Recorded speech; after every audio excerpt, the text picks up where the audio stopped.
Hello everyone, সবুজের মাঝে ঘুরতে যাওয়ার জন্য আমি যে রেডি হয়ে গিয়েছি এবং আমার সঙ্গে সঙ্গে আমি বাবুকেও রেডি করে দিয়েছি। বাবু এখন ওর ভাইয়ের সঙ্গে গল্পে মশগুল হয়ে আছে। দুজনের অনেক অনেক গল্প চলছে এখানে। একটু পরেই আমরা একসঙ্গে বের হয়ে যাব আর কি, বাবুর বাবার কোলে।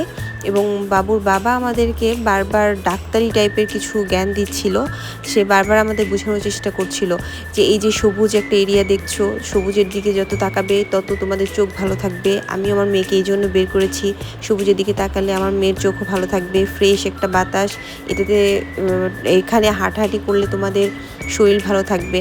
তো কার এলাকায় এই যে জমির পাশ দিয়ে সরু একটা চিকন রাস্তা গিয়েছে, এটাকে কি বলে জানি না, আমার এলাকায় এটাকে বলে জমির আইল। তো আমরা সবাই মিলে জমির আইল দিয়ে যাচ্ছিলাম, মিথুন, মিনার ভাইয়া সবাই আমাদের সাথে ছিল। তো আমরা ইতিমধ্যে আরও দুজনকে ডাকতে পাঠিয়েছি, রানা এবং রানার ওয়াইফ আশা। তো এখানে আমরা অনেকগুলো মানে ভিডিও নিচ্ছিলাম এইভাবে যে তাল গাছে দেখলাম অনেক তাল ধরেছে।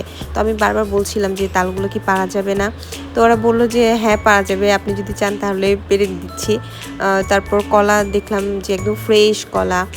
তো কিন্তু কলাগুলো পাকে নাই, দুঃখের বিষয়, পাকলে অবশ্যই ওখান থেকে নিয়ে খেতাম।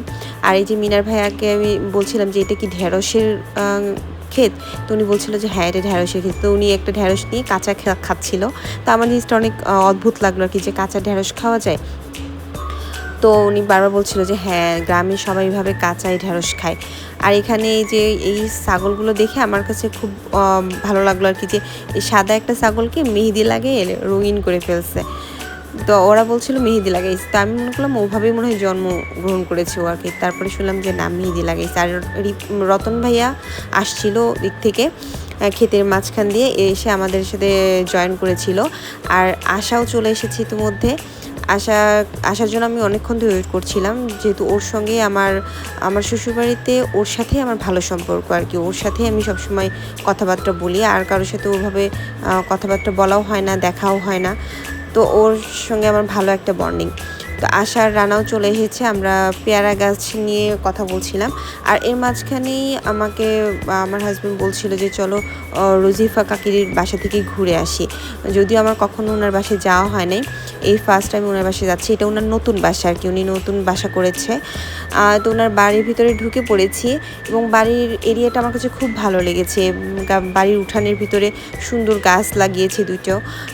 তারপর ওনার যে রান্নার জায়গাটা, এটাও ভালো লেগেছে আমার কাছে, একদম লাকড়ির চুলায় রান্না করে।